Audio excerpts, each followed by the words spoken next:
आदत है भोजन, जो उसकी सबसे गहरी आदत है, विकारों से भी गहरी आदत है। जब देवताएं भी भोजन से मुक्त नहीं है, और जब तक उस गहरी आदत में आघात नहीं किया जाता तब तक हलचल नहीं होती है चेतना में, और उसी हलचल की अवस्था में नए संस्कारों के बीज डाले जाए तो कुछ होगा। 4 नियम।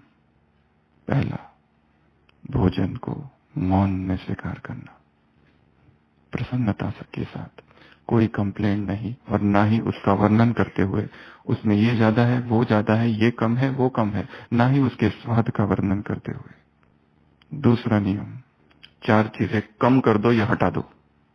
पहला, तेल।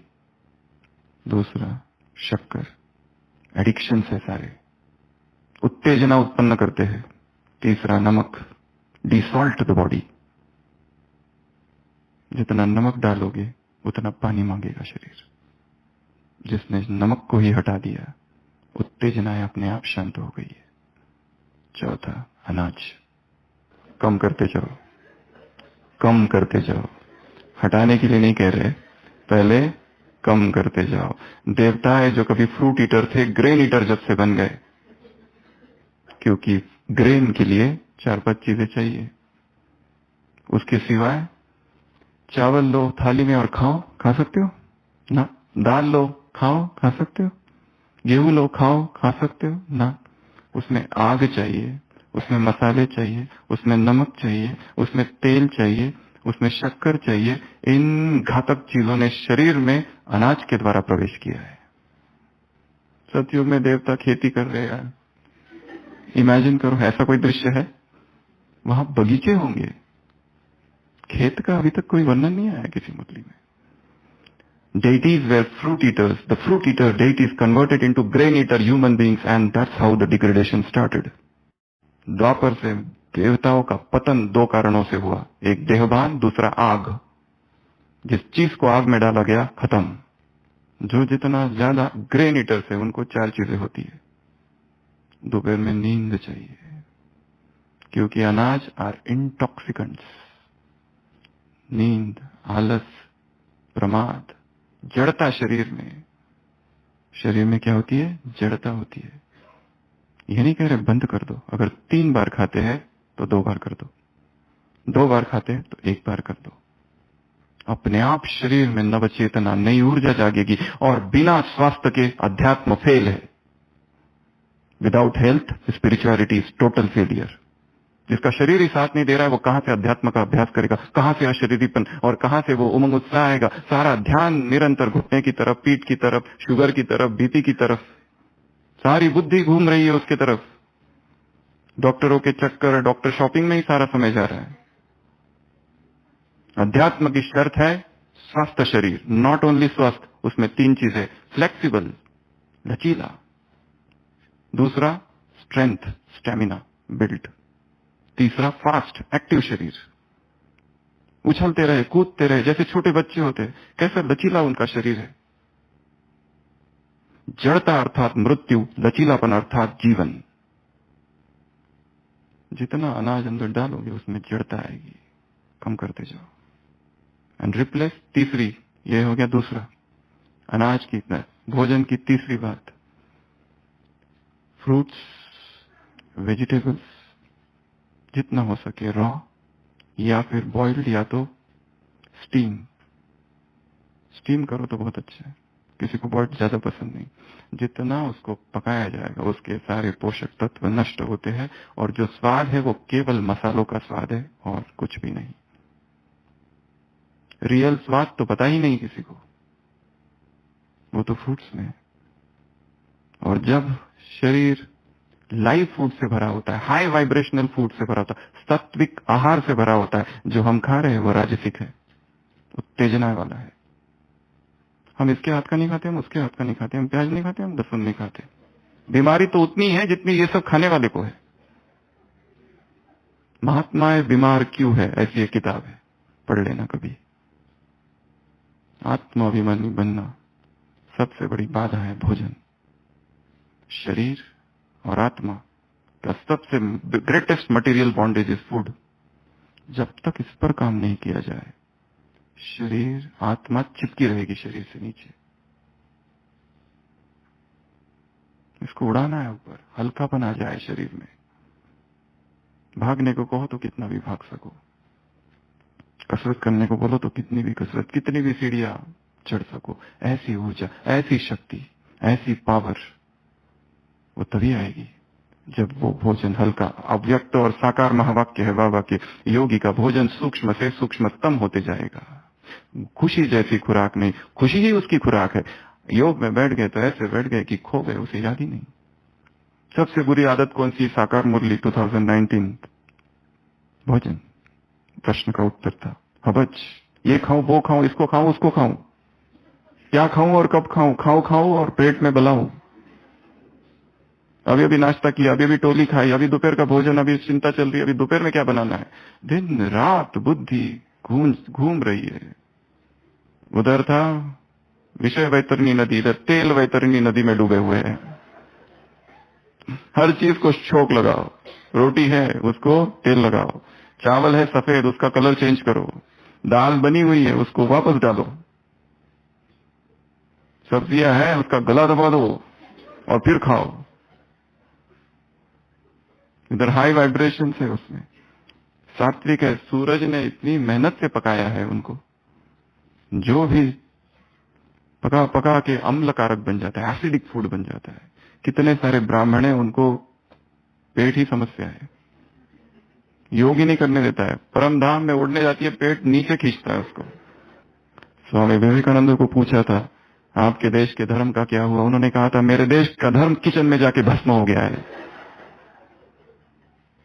Their kitchen is temple and food is God. My religion of my country has been destroyed. उसके सिवा कुछ सोच ही नहीं है, बुद्धि में कुछ है ही नहीं। पत्र पुष्पम फलम तोयम यो मैं भक्त्या प्रयश्यति।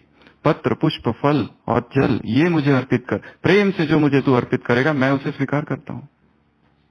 बाबा ने ऐसे कहा है कहीं, बहुत मसाले डालो और फिर मुझे भोग लगाओ।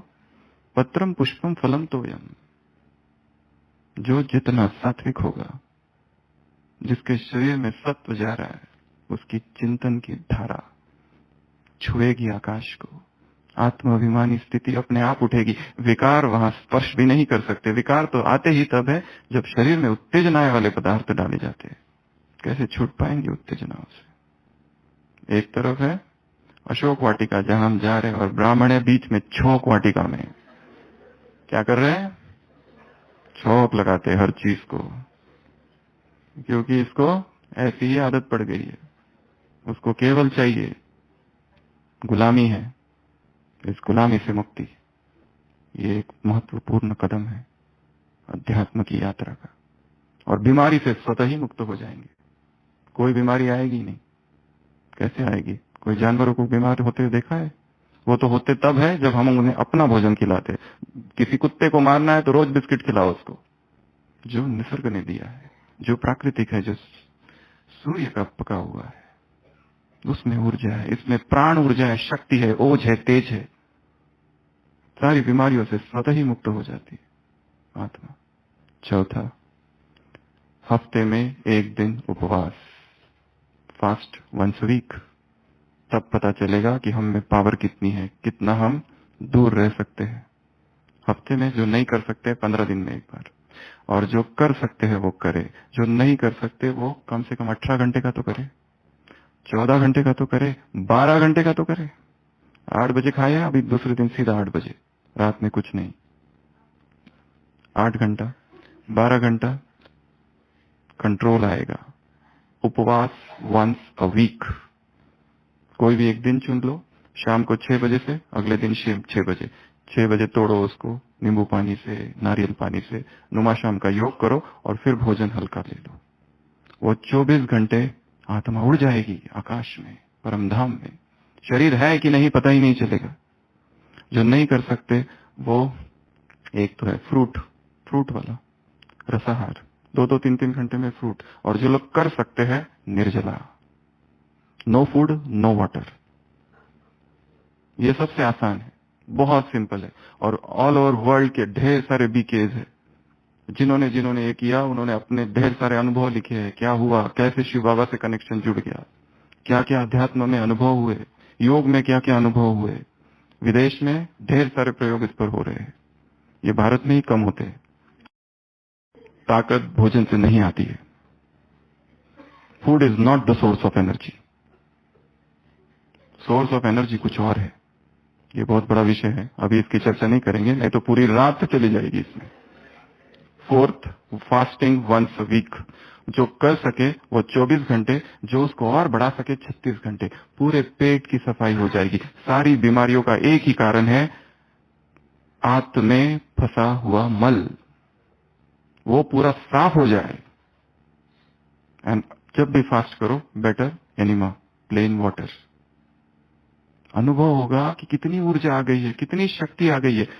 ब्लॉक हो गया है इंटेस्टाइन, और सारी बीमारियां अराइजेस फ्रॉम गट। यहां से सब कुछ जब ये क्लीन हो जाएगा। एक छोटी कन्या है, उसने अनुभव लिखा था,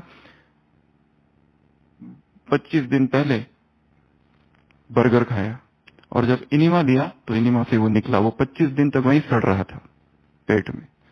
अभी अभी हमने जो खाया वो निकला ही नहीं है। कब्ज सभी बीमारियों की जड़ है। इसके लिए वो भोजन लेना है जो नॉन कॉन्स्टिपेटिंग फूड है। वो हर चीज जो कॉन्स्टिपेशन करती है वो योगियों का भोजन नहीं है। मैदा चिपकता है, चिपकता है। इंटेस्टाइन जो है ना, आंत, उसको दांत नहीं है बेचारे को, दांत इधर है। और हमारे पास इतना टाइम है, कौन खाता है फटाफट फटाफट खाते हैं, चबा चबा के कहां खाते हैं। हमारे पास टाइम ही नहीं है। वो सब इधर जाता है, नीचे जाता है, वहीं रहता है, और फिर बीमारियां और दोष देते हैं, ये वायरस, वो बैक्टीरिया, ये वो। इम्यूनिटी का संबंध पेट से है। High vibrational food, low vibrational food, light food, dense food, sattvic food, rajasic, tamasic food. जितना जितना आहार हल्का होते जाएगा, शरीर में जो प्राण शक्ति है वो रिलीज होगी, और फिर ऊर्जा आएगी। जो बहुत खाते हैं वो शक्तिशाली नहीं होते, वो तो कमजोर होते हैं। वो तो जड़ता होती है उनमें, स्थूलता होती है, नींद आती है उनको। तो हजारों प्रयोग है इसके ऊपर, हजारों साइंटिफिक प्रयोग योगियों के भी नहीं, भोगियों ने भी ये सब करके देखा है। उनके अंदर भी ये चमत्कारिक प्रयोग देखे। कितनी सारी हजारों बुक लिखी गई है फास्टिंग पर। लंघनम परम औषधम। परम अर्थात उसके ऊपर, जैसे परमात्मा है उसके ऊपर कोई भी नहीं है, वैसे एक ही इलाज है हर बीमारी का, फास्टिंग, ड्राई फास्टिंग। और पर एकदम नहीं करना है, धीरे धीरे धीरे धीरे धीरे धीरे गाइडेंस में। स्टार्ट विथ 12 आवर, रात को 6 बजे खा लिया, अब सीधा अगले दिन 6 बजे। कुछ नहीं, पहले यहां से चालू करो, फिर 14 घंटे करो उसको, फिर 18 घंटे, इंटरमीडिएंट कहते हैं इसको। फिर ये जब कॉन्फिडेंस आ गया तो फिर फ्रूट वाला करो, फिर उसमें कॉन्फिडेंस आ गया फिर रसाहार करो, केवल लिक्विड्स, लिक्विडेरियन, उसमें कॉन्फिडेंस आ गया फिर गो फॉर ड्राई। और जिसने उसका टेस्ट एक बार ले लिया उसके लिए वो सहज हो जाता है। हम खुद जीरो, निर्जला, न पानी न अन्न, एक क्लास ज्ञान सरोवर में सारे दिन भर ओपीडी, बीच में इमरजेंसी, एक नीचे शांतिवन में एक क्लास एक ही दिन में 4 क्लास, 4 अलग अलग टॉपिक्स, 4 अलग अलग ऑडियंस, कोई भट्टी वाले, कोई शिविर वाले, कोई विंग वाले, कोई हमारा पुरुषार्थी ग्रुप। कोई थकान नहीं। थकान तो तब आती है जब भोजन खाते हैं, क्योंकि हमारी ऊर्जा 3 चीजों में जा रही है, खाने में, पचाने में और फेंकने में। ये तीनों ही चीजों को आराम मिल गया, शक्ति बढ़ गई, शक्ति आ गई अंदर। एक नया अनुभव है, और ये सबसे गहरी आदत है। सबसे गहरी आदत पर अटैक करो, बाकी सब आदतें हिलने लगेगी। एक कुमारों को चिंता है काम, ब्रह्मचर्य, ये सब अपने आप आएगा। माताओं बहनों को चिंता है बीमारी ना हो, बीमारी तो आ ही नहीं सकती। हम पिछले 6 मास में, 6-8 मास में कम से कम 500 कोविड पेशेंट्स के कांटेक्ट में आए। हमारी ओपीडी कोविड ओपीडी है, जिसमें हर अल्टरनेट पेशेंट कोविड पॉजिटिव आया है। जितने अमाउंट में पॉजिटिव आए हैं हमारे द्वारा देखे गए हैं, पर ना कभी खांसी, ना कभी बुखार, ना कभी सर्दी, ना कहीं कभी, हाँ दर्द होते हैं, वो चोट, वो स्पोर्ट्स इंजरी है अगर होती है तो, कुछ करते करते लग गया, चोट हो गई तो वो दुखता है। बाकी कोई बीमारी हमें याद नहीं, पिछले 10 साल से हमने कभी एक टैबलेट भी खाई है, न क्रोसिन, न कुछ, न कुछ, कुछ भी नहीं, जरूरत ही नहीं। ना कोई छींक। अगर हो भी जाती है, अगर कोई प्रकृति का नियम तोड़ते हैं तो होगी, हमें भी हुई, पर उसको हम ठीक करते हैं ड्राई फास्टिंग से। ना खाना ना पीना। कुत्ता बीमार पड़ता है तो क्या करता है? चुपचाप छोड़ देता है। और हम क्या करते? खाओ खाओ खाओ, और खाओ और खाओ और खाओ। है भोजन,